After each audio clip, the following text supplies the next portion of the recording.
and welcome to our service. Is today your first time here? Maybe you're wondering exactly who we are and what this church is all about.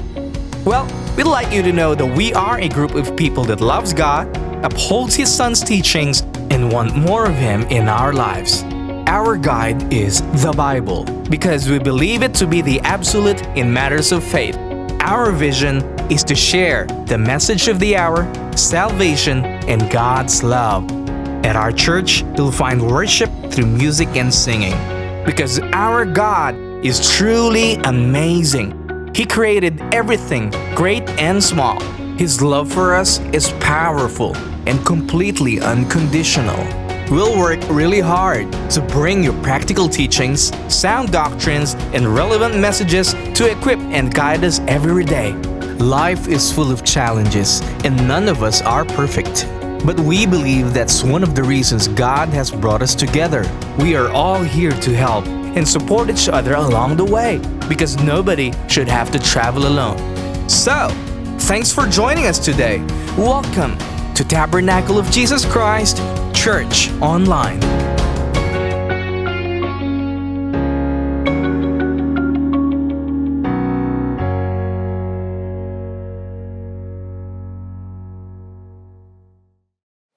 If you have your Bible with you, I hope you do.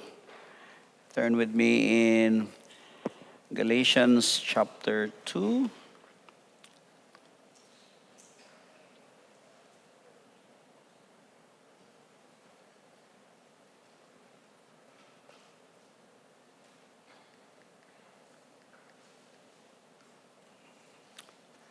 Galatians chapter 2, verse 20.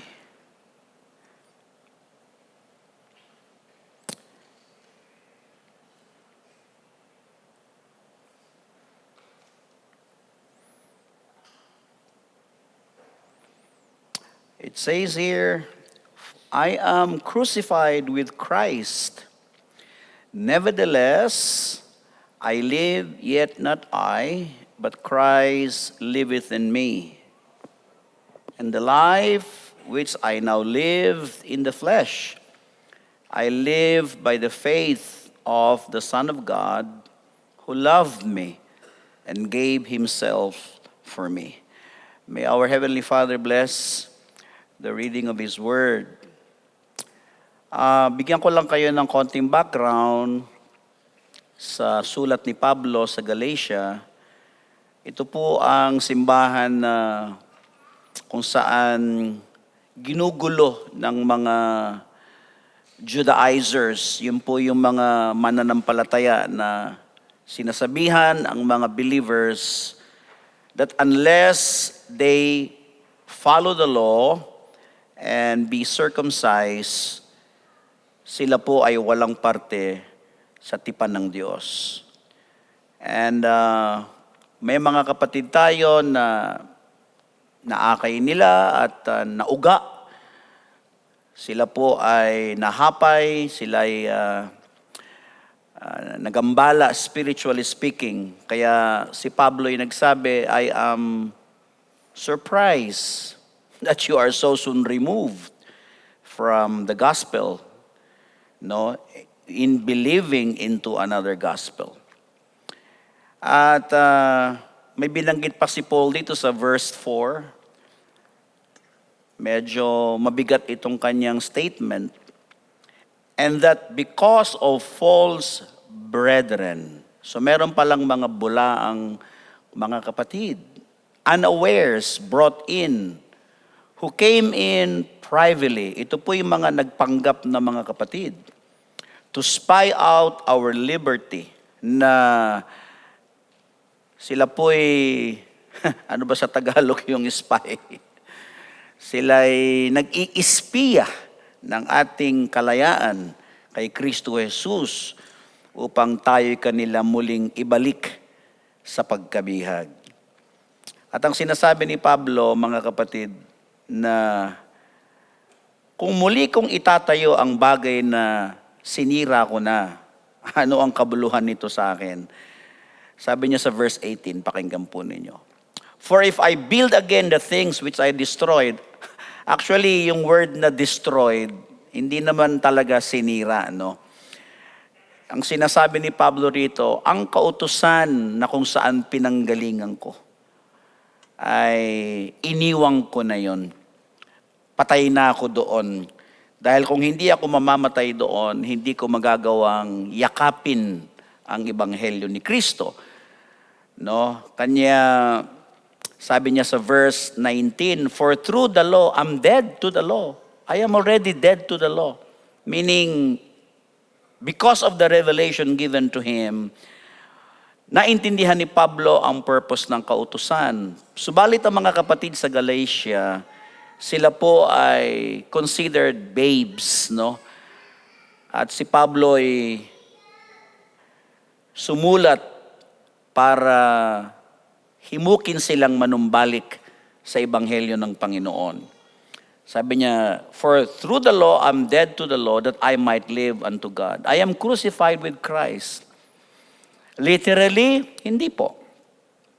Hindi po si Pablo pinako kasama ni Kristo. Sapagkat nung si Kristo ay naipako sa krus, dalawa lang yung nandoon, yung magnanakaw na kanyang nakasabay na naipako. Subalit ano ang kahulugan nitong sinasabi ni Paul na I am crucified with Christ? At hindi lang siya, tayo din ay ipinako na kasama ni Kristo. Ano po ang kahulugan nito kay Pablo bilang apostol ng Panginoon? Sabi niya, "Nevertheless," I will explain it later, "Nevertheless, I live, yet not I, but Christ liveth in me." So, kinoconsider ni Pablo yung sarili niyang patay na. Sabihin, whatever you know about me before is already dead. It is not I that liveth anymore, but Christ that lives in me. At ang buhay na kung saan kinabubuhay ko ngayon, I now live in the flesh. I live by the faith of the Son of God. Pinamumuhay ko sa pamamagitan ng aking pananampalataya sa anak ng Diyos na umibig sa akin, na nagbigay ng kanyang sarili sa akin. Ano ba ang buhay ni Pablo prior to his conversion?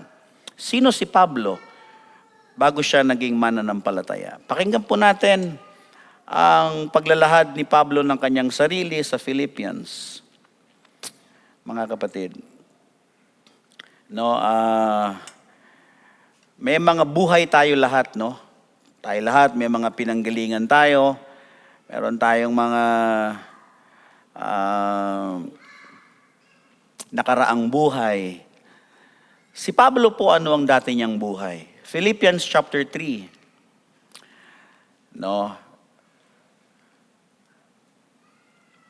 Dito din sa Filipos, medyo nagulo din sila.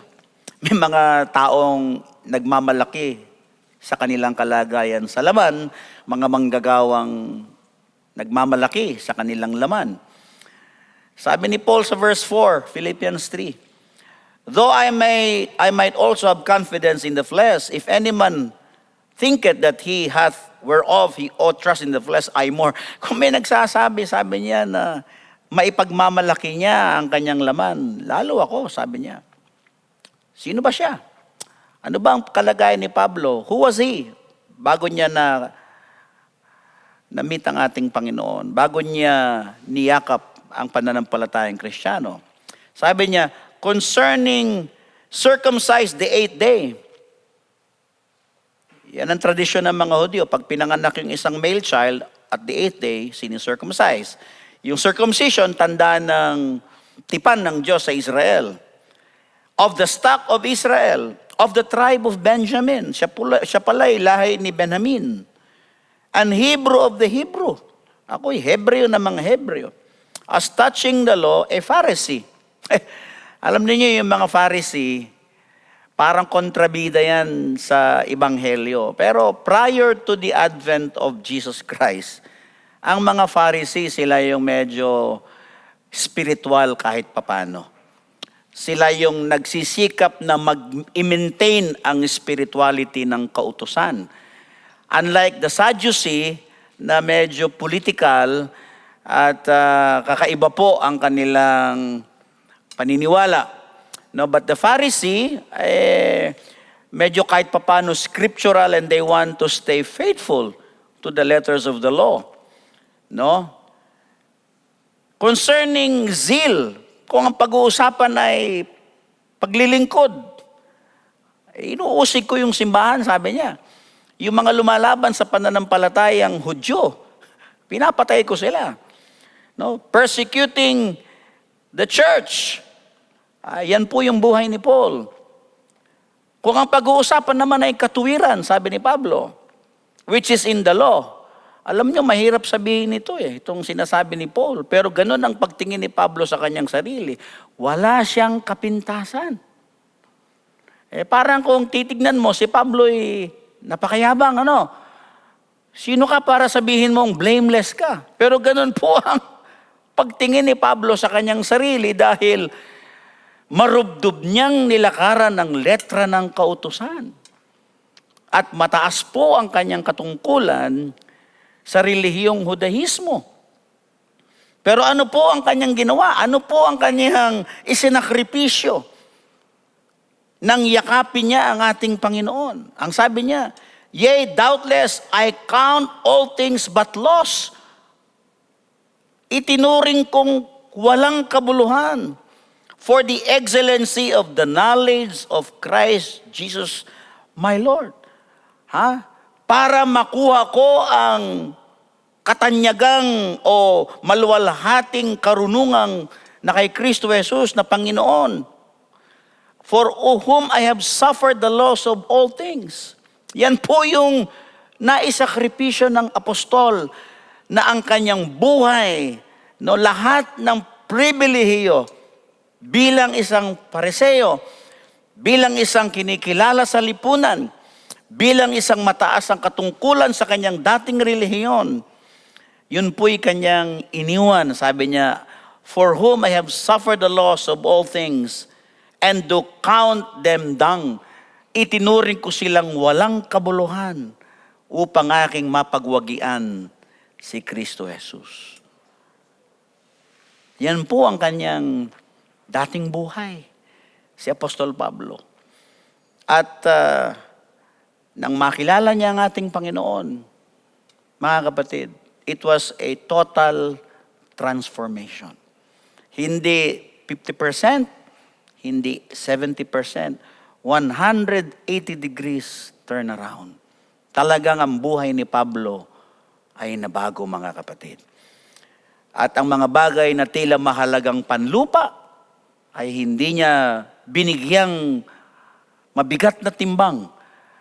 Anuman ang karangalan, anuman ang katanyagan, anuman ang pakinabang panlupa na kanyang pwedeng makuha sa kanyang dating relihiyon. Hindi siya nang hinayang iwanan lahat yon para mayakap niya ang ating Panginoon.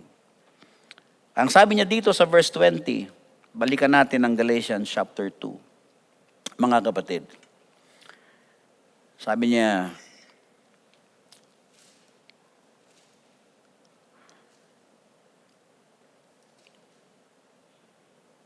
I am crucified with Christ, Galatians 2:20. Nevertheless, I live, yet not I. Alam mo, parang oxymoron yan. You are crucified, you're supposed to be dead, and yet you live. Di ba? Paanong nabubuhay ang taong pinako? Di ba? Mga kapatid, so parang oxymoron yan, it's a contradicting statement. So anong sinasabi ni Pablo, he is crucified with Christ? What was crucified in the life of Paul? Yung pong binasa natin, kung ano siya dati, that was already crucified. Diba? Kung siya dating tanyag, mataas ang katungkulan, ganito-ganon ang kanyang buhay, tinitingala ng lipunan, dating Pariseo, dating tagapag-usig ng simbahan, estudyante ni Gamaliel, ipinagmamalaki niyang siya'y galing sa tribo ni Benjamin, at pagdating sa pagtupad sa kautusan, walang kapintasan, lahat yon, mga kapatid, na ipako kay Kristo. Nevertheless, I live, Yet not I, but Christ liveth in me. Hindi na raw siya ang nabubuhay. Yung buhay na yon, hindi na yon. Si Kristo na yung nabubuhay sa akin. At ang buhay na ipinamumuhay ko ngayon sa aking laman. Sabihin, whatever you see in the flesh, in my flesh right now, I live by the faith of the Son of God. Ipinamumuhay ko sa pamamagitan ng pananampalataya ng anak ng Diyos na umibig sa akin at nagbigay ng kanyang sarili sa akin. So, pamagat po ng ating mensahe ngayong gabi, the life now I live. The life I now live. Tignan natin yung sinasabi ni Paul na crucifixion, mga kapatid. Dito tayo sa Romans chapter 6. Paano po ba tayo ipinapakong kasama ni Kristo? At kapag talagang tayo ay naipakong kasama ni Kristo, katulad ba ni Pablong tayo'y namatay na rin? O pilit nating binubuhay ang mga bagay na dapat sana'y patay na? Ayan po ang tanong. Sabi ni Paul sa Romans 6 verse 3, know ye not that so many of us as were baptized into Christ were baptized into His death? Sila raw na binautismuhan kay Kristo Jesus ay binautismuhan sa kanyang kamatayan. Therefore we are buried with Him by baptism. Okay? That like as Christ was raised up from the dead by the glory of the Father, even so we also should walk in newness of life. But let's jump to verse 6. Knowing this, that our old man, hindi pala yung literal na katawan natin, kung hindi yung dating buhay natin. That our old man is crucified with Him. Yun pala yung ipinako kasama ni Kristo. Yung dati nating pagkatao. Kung sino si Pablo noon, ipinako yun. Kung sino tayo dati, ipinako yun. Mga kapatid. And therefore, our greatest enemy is that dead body that was already crucified, trying to be alive again sa buhay natin. Yan po ang struggle ng bawat mananampalataya. Nananatili bang patay yung ipinakong lumang pagkatao na yon o ito'y pinipilit nating i-resurrect? Mga kapatid, yan ang katanungan. Ano po? That the body of sin might be destroyed. No, it should be completely destroyed. Upang nang sa gayon, sabi ni Pablo, wag na tayong maglingkod sa kasalanan, for he that is dead, sapagkat siyang patay na sa kanyang dating buhay, ay malaya sa kasalanan. So ibig sabihin, kapag hindi pala tayo lubusang namatay sa ating dating buhay, walang total liberation or liberty sa kasalanan. Ibig sabihin, mananatiling buhay ang espiritu ng kasalanan sa buhay natin at siya'y mananatiling dominante sa ating pagkatao kapag ito'y hindi nanatiling namatay. And therefore, it should stay dead, brothers and sisters. At ang sabi ni Paul sa verse 4, at yun ang gusto kong bigyan ng emphasis, even so, ito na lang, we also should walk in newness of life. Ayan. Yung paglakad sa bagong buhay. Ang tanong ko po sa ating lahat, kaya ba nating sabihin itong sinasabi ni Pablo na the life I now live, I live by the faith I have in Christ Jesus, the Son of God, who gave Himself for me. Because kung kaya nating gawin yon, mga kapatid, at kaya nating sabihin yon, and if we are truly dead to ourselves, and therefore, ano po ang consequences niyan? Ano ang consequences pag sinabi natin, I am dead to myself? Then, you are not living your life as you're supposed to live it. you are now bound to follow certain principles because the Bible is encouraging you, admonishing you and I to live in the newness of life. Bibigyan natin ng dagdag na bersikulo. 2 Corinthians chapter 5, mga kapatid.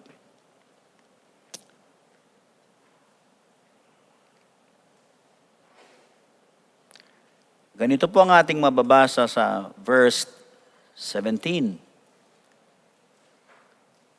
Therefore, if any man be in Christ, sapagkat ang sino mang na kay Kristo Jesus, siya'y bagong nilalang. Amen po? Paano tayo naging bagong nilalang? Nang tayo po ay maborn again. Yun ang umpisa ng ating pagiging bagong nilalang. At kung ikaw ay bagong nilalang, at meron ng buhay kang ipinako, hindi pwedeng muli nating balikan ang mga bagay na ikinonsidera na nating patay sa atin. Kanya po yung sinasabi ng iba na madaling sumunod sa Panginoon, marahil ay hindi nila lubos na naiintindihan ang tunay na pagsunod. Sapagkat ang tunay na pagsunod ay kamatayan sa sarili. At hanggat hindi tayo namamatay sa ating sarili, hindi tayo makasusunod ng tama sa Panginoon. Yan po ang katotohanan niyan, mga kapatid. No? Ito po ay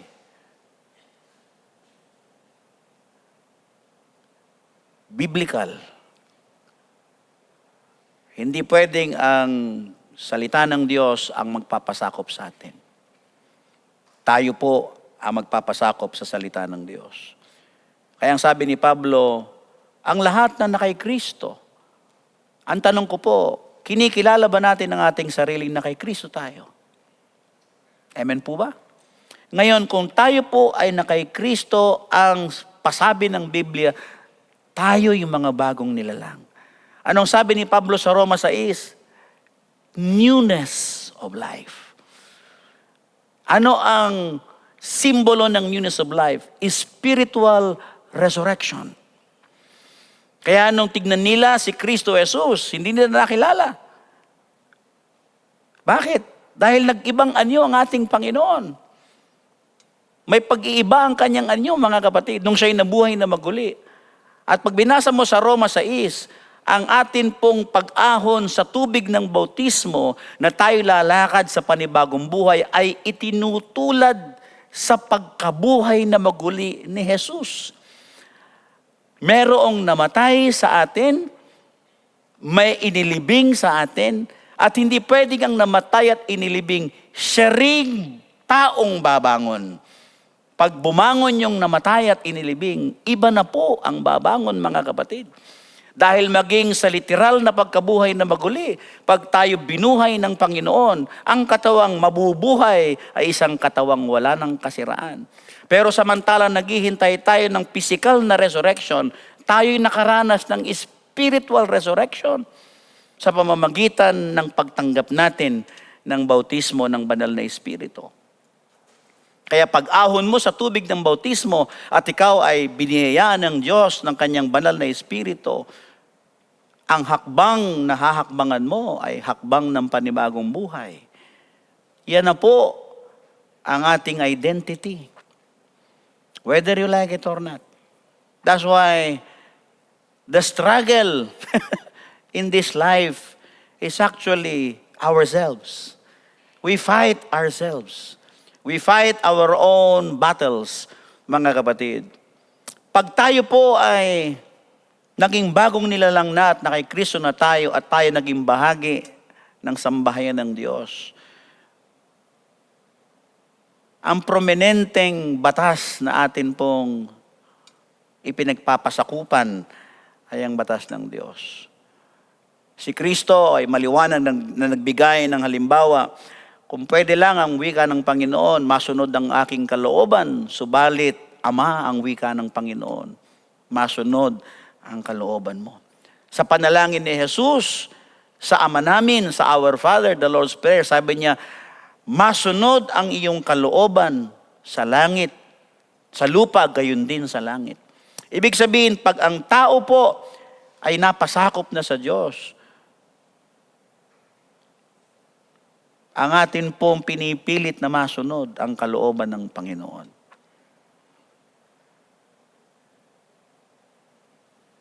Dahil tayo po ay nasa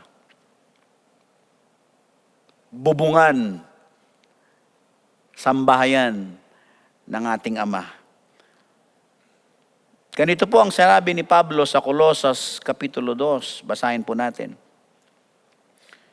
Kaya sa ating pagpapasya sa buhay, hindi tayo nagpapasya na hindi natin kinukonsidera ang atin pong relasyon sa Panginoon. Kaya dito po, sabi ni Paul sa verse 8 to 10, sabi niya, beware lest any man spoil you through philosophy and vain deceit after the traditions of men, after the rudiments of the world. Di ba? Huwag na tayong madala sa rudiments of the world.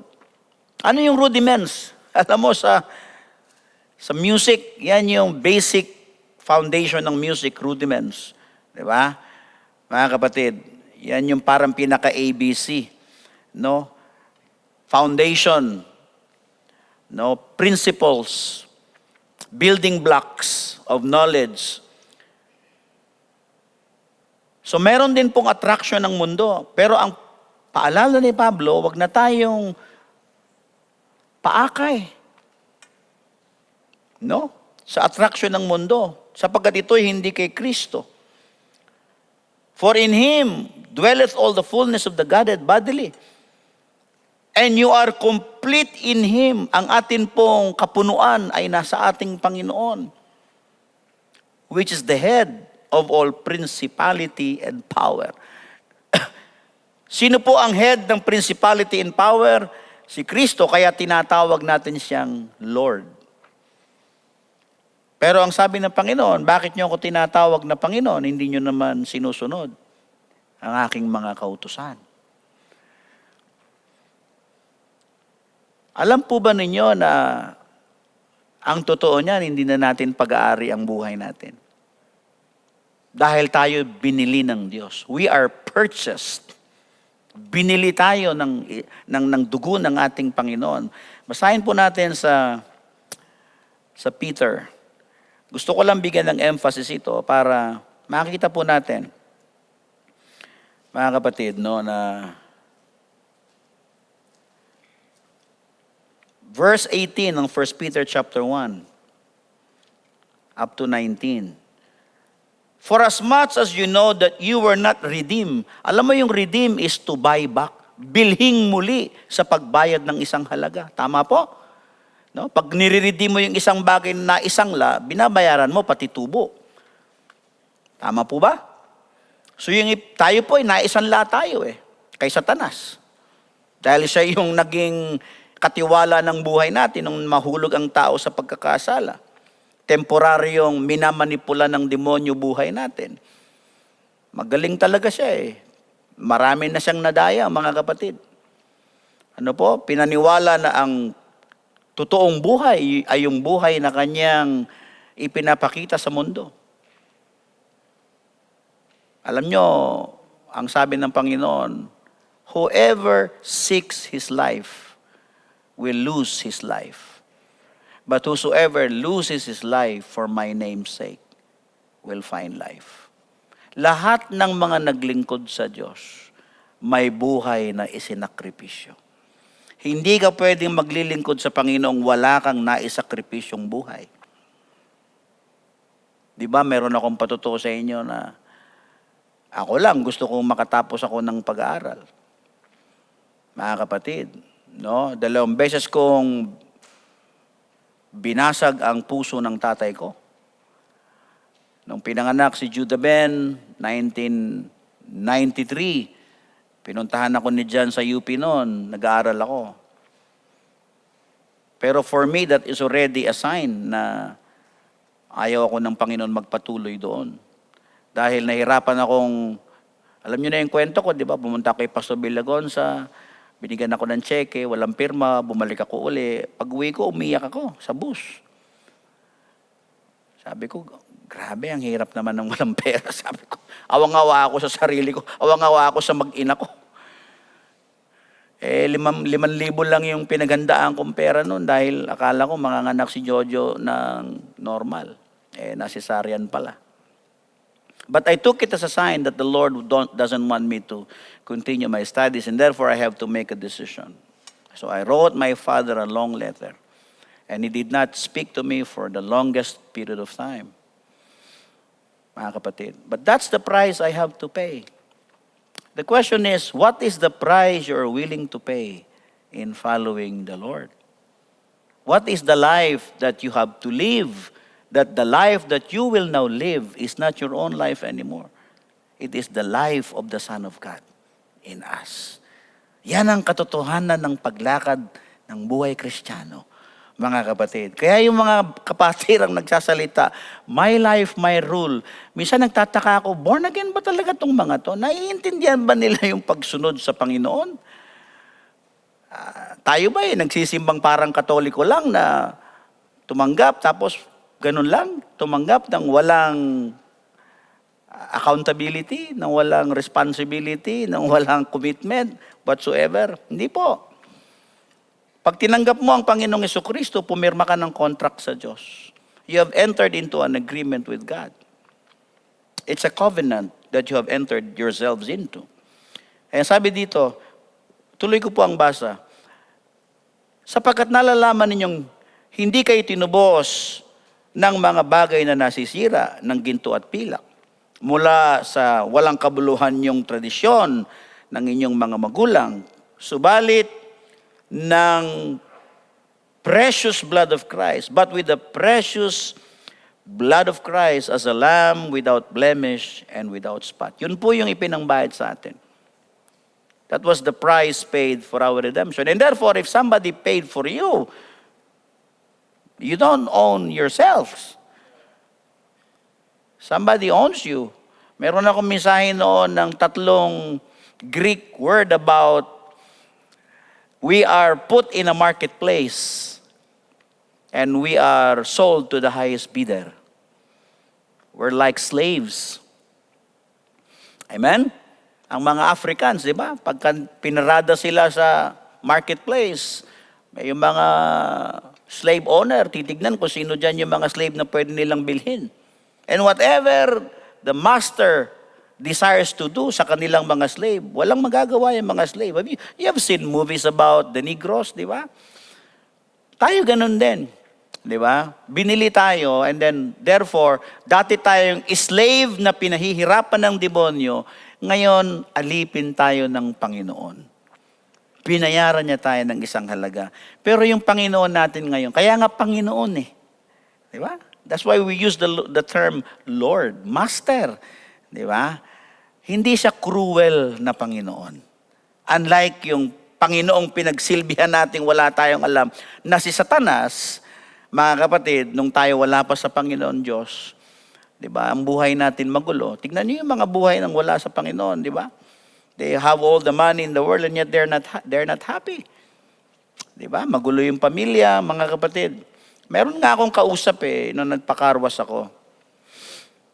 Sabi ko sa kanya, sige na pare, sabi ko. Halimbawang hindi totoo ang langit at ang lupa. Assuming na lang na, kasi ang dami niyang tanong Palaging tinatanong ako noon pag nagpapakarwas ako. Kaya si Fat Boy sa Friendship Highway. Sabi niya, pastor, nagkino-contemplate ko kung talagang totoong my life after death Sabi niya, parang imahinasyon lang ng tao yan. Sabi ko sa kanya, sino nagbigay ng imahinasyon sa tao? Pag ganun siya hindi naman pwedeng yung imahinasyon mo ay walang pinanggalingan. Sabi ko, yung subconscious mind ng tao, sino nagbigay nun? Bakit mo naiisip yung life and death? Saan galing yan? O sabi ko, assuming na lang na hindi totoong may impyerno at may langit. Halimbawa ha, hindi totoo. Okay. Assuming, given na hindi totoo. Ito ha, pag sumunod ako sa salita ng Diyos, ang asawa ko sumunod sa salita ng Diyos, ang mga anak ko sumunod sa salita ng Diyos, may benepisyo na kagad eh. Bakit? Maayos ang relasyon namin mag-asawa. Di ba? Bakit? Meron kaming prinsipyong sinusundan. Ang mga anak ko, hindi lalaking mga adik, mamamatay tao, dahil may sinusunod na biblical principle. Doon pa lang, may ganang siyang pakinabang na ang tao, hindi pa man pinag-uusapan ng kabilang buhay. Sa pagsunod pa lang, sa mga prinsipyong maka-Diyos, may benepisyo na. Hindi gugulo pamilya mo. Ang mga anak mo, lalaki masunurin. Oh. Hindi ka lagi na hospital, wala kang bisyo, hindi ka umiinom, hindi ka naninigarilyo, hindi ka nagsusugal. Anong problema? Di ba? Yung pa lang may benepisyo na. Pero pare, sabi ko, paano kung totoong may impyerno ka ako? Halimbawa, totoo yung impyerno at hindi ka tumanggap sa programa ng Diyos at namatay ka ako. Haharap ka ngayon sa hukuman ng Diyos. Ang problema, pare, hindi mo na pwedeng bawiin eh. That will be the greatest disappointment of a human being. Yung wala na siyang pagkakataong to alter his destiny. Tapos na. Napaganon siya sa akin.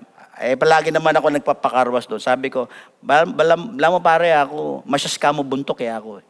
Pipilit mo yung keka ako, wala namang nilulusot yung katuwiran mo. Pinalulusot mo lang, sabi ko. Hindi mo ba alam na kaya ako nagpapakarwas dito? Baka ang Diyos kumakatok sa'yo, kako. Madalas, pag nagpapakarwas ako, kako, nagtatanong ka tungkol sa Diyos. Hindi naman ako pinapunta siguro ng Diyos dito na aksidenteng nagkita tayo. Dahil sa buhay ng isang tao, walang aksidente. Pag-isipan mo, kako. Huwag mo nang patigasin yung ulo mo, sabi ko. Wala naman yung katuwiran mo eh. Wala naman, nangangatuwiran ka lang eh. Hindi naman totoo yung katuwiran mo. Masyas ka mo, buntok ako kayo. Yung matulid mo yung buri mong kaya ako. Wala namang kwenta yung matulid mo ako. Nakadiretso ako sa kanya kasi lagi ako nagpapakarwa. Binibigyan ko ng tip para hindi siya magreklamo sa sagot ko. Amen po? And therefore, mga kapatid, marami hong pakinabang ang pagsunod sa Panginoon. No?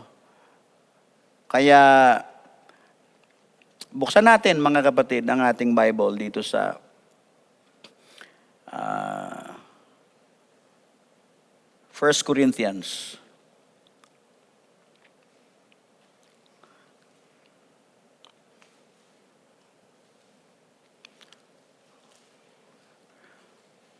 Saan ba yung bersikulo na... Ayan. Chapter 1. Verse 25. Kaya ko gustong basahin ito. Kasi sa mga taga-mundo, what we're doing here is foolishness. For them, the real wisdom is graduating at Harvard University, Yale University, and Oxford Universities. Pero ito po ang sinabi ni Paul. Verse 25. Because the foolishness of God is wiser than men, and the weakness of God is stronger than men. For you see your calling, brethren, how that not many wise men after the flesh. Ibig sabihin ni Pablo, not many are learned sa mga naunang natawag. Not many are mighty. Hindi marami ang mga highly recognized. Not many are noble. Hindi marami nang galing sa royal stock. No? Not many noble are called. Ibig sabihin yung mga alta sa syudad na mga tao. Hindi ganon ang mga unang natawag na mananampalataya. Sino mga pinili ng Diyos? Verse 27. But God hath chosen the foolish things of the world. Yung mga itinuring latak ng lipunan, yung mga itinuring na outcast, yung mga itinuring walang kwenta, yung mga itinuring bobo, yung mga itinuring irrelevant. Those are the ones that God have chosen. For what reason? To confound, meaning to shame the wise. Because they think they're wise, and yet in the eyes of God, they're fools. And God had chosen the weak things of the world. Yung mga mahihina ng mundong ito. To confound the things which are mighty. And the base things of the world, yung pinakamababa sa mundong ito. Which are despised, yung inaalimura, nire-reject. Hath God chosen. Kaya mga kapatid, pag kayo mga kasama ninyo yung mga kamag-anak ninyo na nilalagyan kayo, pabayanan ninyo sila. Kung gusto nilang maglagay, ibig sabihin naglagay yung niyayabangan kayo ng mga buhay nila, huwag nyo nang sabayan. Paboran nyo lang. They don't know what you have. It is futile to even compete with them. They don't know what we have. They don't know the preciousness of what was given to us. Mga kapatid. Because what we have is eternal life. And that is priceless. Oh my God. You can spend the whole eternity to thank God that you have eternal life. Imagine that. To live an unending life. Only God can give you that. Hindi yan pwedeng maibigay ng anumang bagay, mga kapatid. And therefore, tayo itong sinasabi ni Paul, the base things of the world, things which are despised, hath God chosen. Yea, and things which are not, to bring to naught things that are, that no flesh should glory in His presence. Parang walang makapagmalaki sa harapan ng Diyos. Kaya, nang sabihin ni Paul, the life that I now live, I live by the faith that I have in Christ Jesus our Lord, who gave Himself for me. Meron siyang iniwang buhay, mga kapatid. If you look at Moses, tignan natin ang buhay ni Moses. Sa Hebrews chapter 11. It's a familiar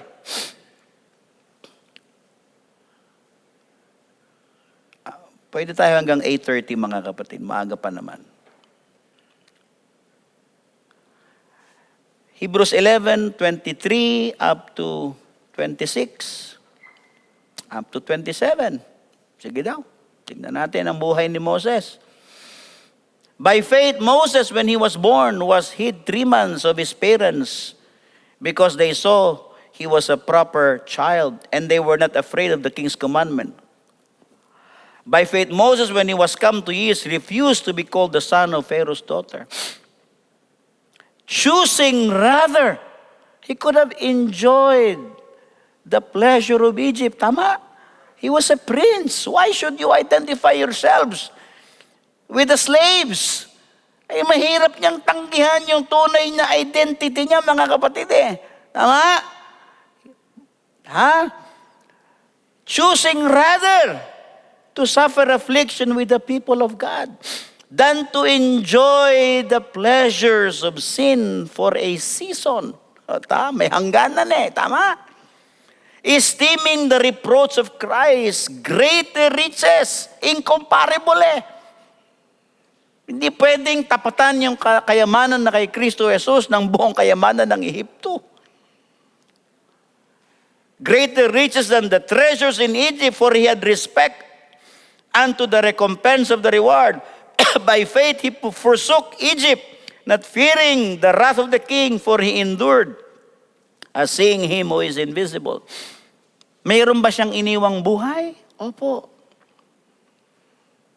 Si Abraham may iniwang buhay ba? Opo. Amen po. Iniwan ni Abraham ang kanyang dating buhay sa Ur to follow the voice of the Lord. That's why if you look at the scriptures, itong mga personality ng banal na kasulatan, meron silang mga buhay na iniwan. Ano mensahe ni Brother Andrew? The footprints in the sea. Di ba? Paulit-ulit ang karagatan sa buhay ni Apostol Pedro. Paulit-ulit siyang nire-remind, hindi na yan ang dating buhay mo. Pinipilit niyang bumalik sa dati niyang buhay. After Christ was resurrected, where will you find Peter? Out there fishing again. Tama? Amen? And the Lord has to reiterate, that's not your calling anymore, Peter. Ang sabi niya, do you love me? Do you love me? Do you love me? Feed my sheep, feed my lamb. Yan ang trabaho mo na ngayon. Di ba sinabi ko sa iyo, tatawagin kitang maging mangingisda ng kaluluwa. Pinipilit niyang bumalik sa kanyang dating buhay. But if you follow the Lord, there is a life you will abandon. Amen.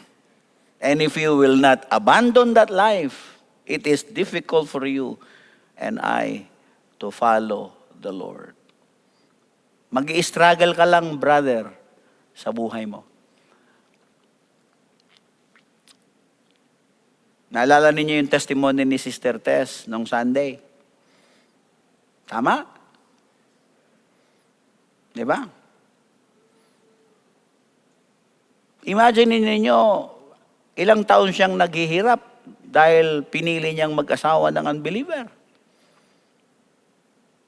Di ba? Hindi naman siya pumupunta sa kung saan. Simbahan naman ang pinupuntahan niya, pero pinipigilan siya ng kanyang asawa. That's the consequences of marrying someone that is not a believer. Maaaring sabihin, hindi nga bawal, pero may consequences. Kaya ayaw ang Diyos, ang Israel, mag-asawa ng hindi nila kababayan. Dahil ang consequence niyan, maaapektuhan ang paglilingkod mo sa Panginoon. Ngayon, kung ang binavalue ng iba ay yung buhay dito sa lupa, they will not care. They will not be affected. For them, it's okay. Mahalaga, masaya kami. Masaya ba ang isang mananampalatayang walang koneksyon sa Diyos? Pwede mo bang tawaging believer ang sarili mo na wala kang koneksyon sa Panginoon? Hindi ka pwede matawag naman na palataya na inaabandona mo ang iyong relasyon sa Diyos for the sake na matupad mo ang kaligayahan ng puso mo. Di ba? Amen po? Yun ang pinili niya eh. Di ba? Kaya paulit-ulit niyang sinasabi yun. Yun ang stigma ng kapatid natin. Kaya pag makausap niyo siya, palagi niyang ibabalik yung istorya na yun ng buhay niya. For some reason, she wants to find resolution sa kanyang maling pagpapasya. Diba? But that's the consequence eh. Diba? Nagiging parang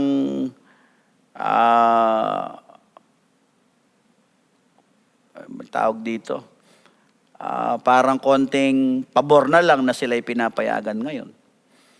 Di ba? Isipin mo, parang wala kang kalayaan. Di ba? Siguro pagdating sa shopping, hindi na niya kailangan magpaalam.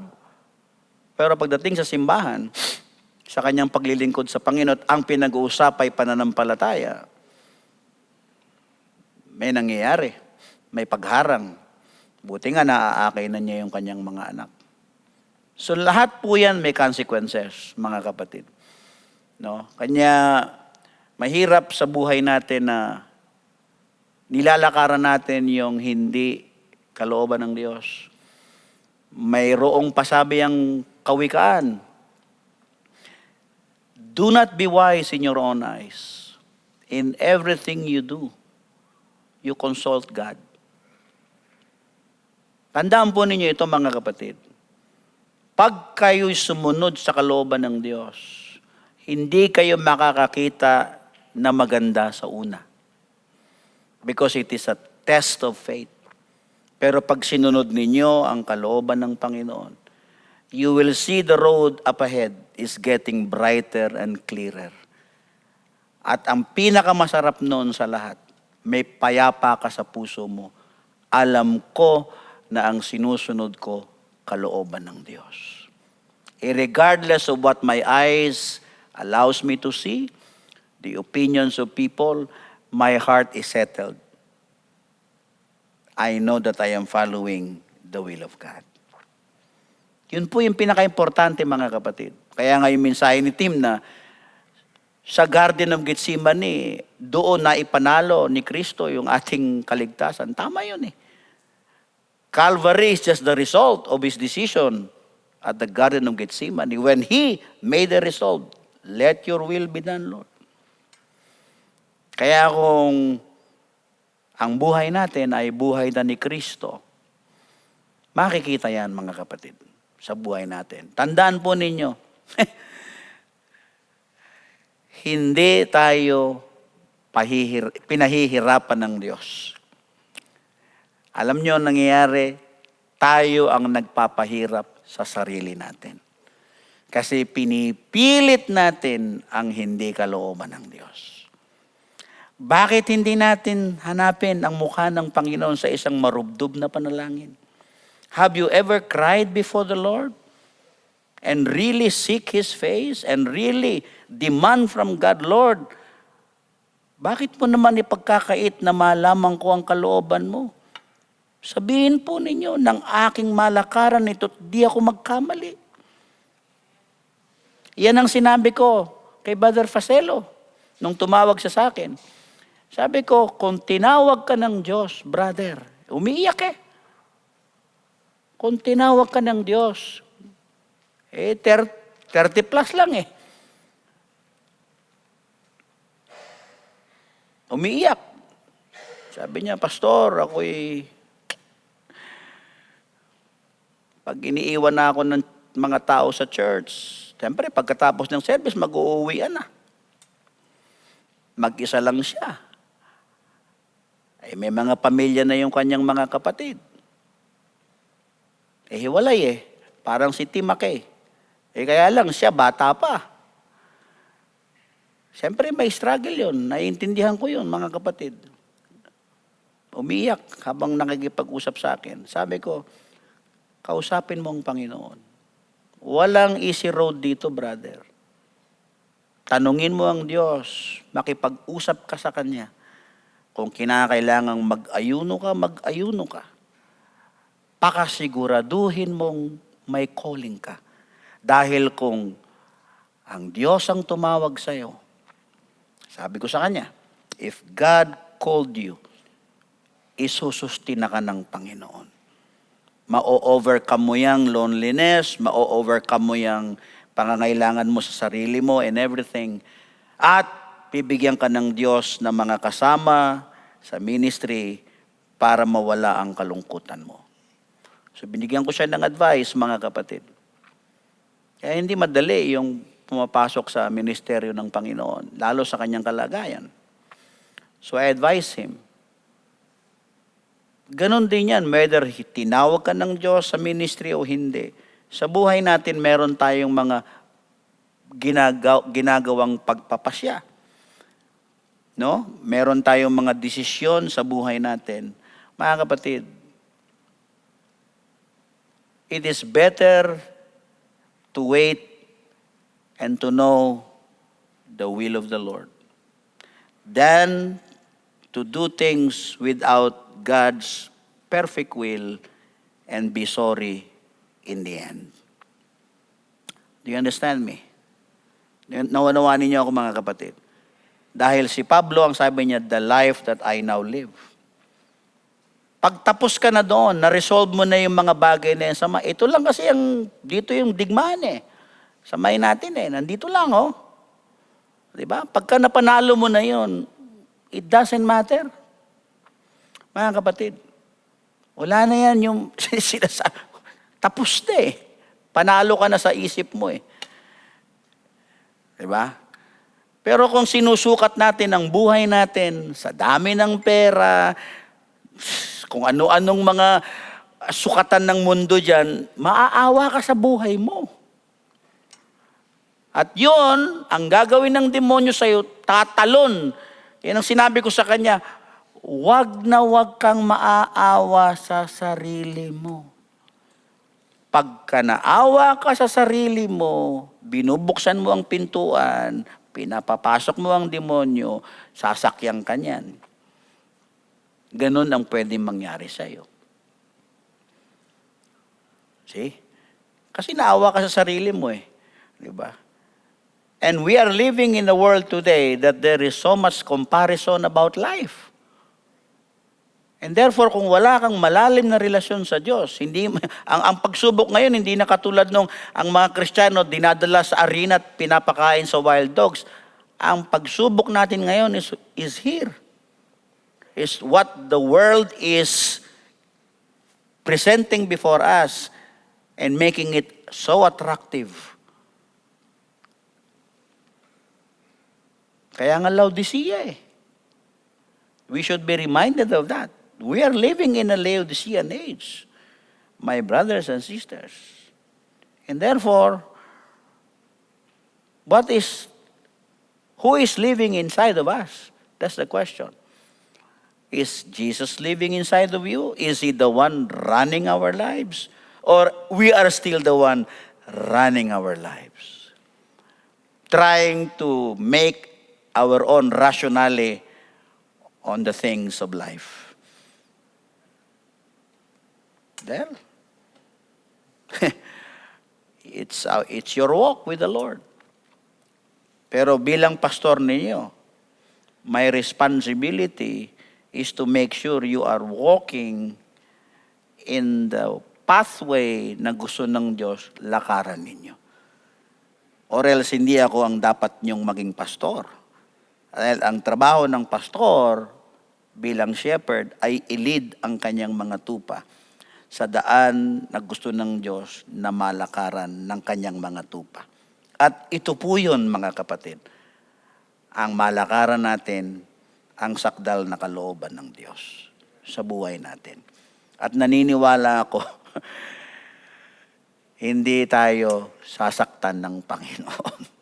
Paano kanyang sasaktan? Binili ka nga niya eh. Meron bang taong bumili ng sarili tapos babasagin niya yung propriedad na binili niya ng napakahalaga? Hindi naman siguro ganun. Ano po? Kaya nga may season ng buhay natin eh. May season of trials, pero may season of triumph din, mga kapatid. And I pray as I close, may we all sit down in your quiet time and really ask the Lord. Ask Him. Be honest. Be sincere. Tanungin ninyo ang Panginoon. Kung kayo'y nalilito sa buhay ninyo, you ask the Lord. Sasagot ang Panginoon. Amen po? Sasagot ang Diyos. Hindi ako makakapagbigay ng sagot sa inyo kasi baka yung sagot ko ayaw ninyo eh.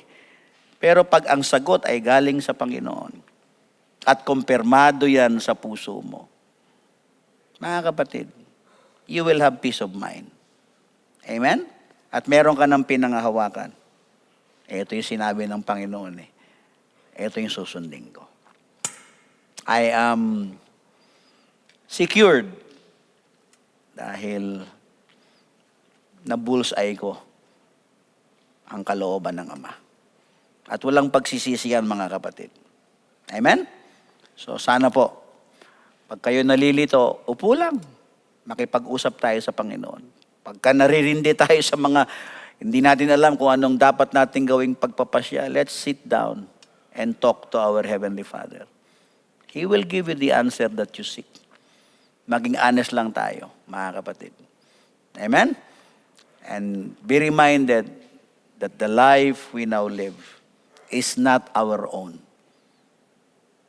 but the life of our Lord Jesus Christ. May we be reminded of that. Praise the Lord, everybody. So may the Lord be with you, and I hope na nakinabang po kayo sa ating mensahe ngayong gabi. Maaring part 1 ito. Tignan natin kung masusundan pa. Let us all stand, brothers and sisters, and let's ask the Lord for His blessings. Heavenly Father, Salamat po sa gabing ito, Panginoon. Patuloy mo kaming pinangungusapan, patuloy mo kaming binibigyan ng tamang kaunawaan, Panginoon. Ano ba ang purpose namin? Ano ba ang layunin mo sa buhay namin? Tulungan mo kami, Ama, sa mga pagpapasyang gagawin namin sa buhay na ito. Ano man, ito may sa pamilya, sa finances, sa lahat, Panginoon. Turuan mo kami, O Diyos. Huwag po ninyong hayaang maging marunong kami at maging pantas kami sa aming sariling kaisipan. Matuto kaming sumangguni sa iyo, Panginoon, sa lahat ng aspeto ng aming pamumuhay. Hindi kami mabibigo kung kami po ay sumasangguni sa iyo at nagtatanong ng dapat naming gawin sa buhay na ito. Hindi dahil sa kami po ay walang sariling pag-iisip, kung hindi nais naming ipasakop ang aming kaisipan sa kaisipan ni Jesus, sa kaisipan po ninyo. Tulungan mo kami, O Diyos, sapagkat ang buhay na ito ay hindi na amin, kami nabili na ng isang halaga. Kami ay na kay Jesus na, kami na kay Kristo na. Kaya ang buhay na ito ay ipinamumuhay namin, hindi sa ganang aming sarili, kung hindi ang buhay na nais mong tahakin namin, Panginoon. Hindi pwedeng lalakaran namin ang dating buhay na tinalikdan na po namin. Merong bagong daan na nais mong yaun ang aming lakaran. Nawa, O Diyos, ay hindi po kami maligaw kung hindi tunay na matunton namin at lakaran ang daan na kung saan nais mong malakaran naming lahat. Pagpalain po ninyo ang bawat isa, at nawa ang mga salitang amin pong napagsaluhan ngayong gabi ay naging kapakipakinabang sa lahat. Salamat po, ibinabalik namin sa iyo ang lahat ng papurit kaluwalhatian sa pangalan ni Jesus na aming dakilang tagapagligtas. Amen. Magandang gabi po sa inyong lahat, mga kapatid.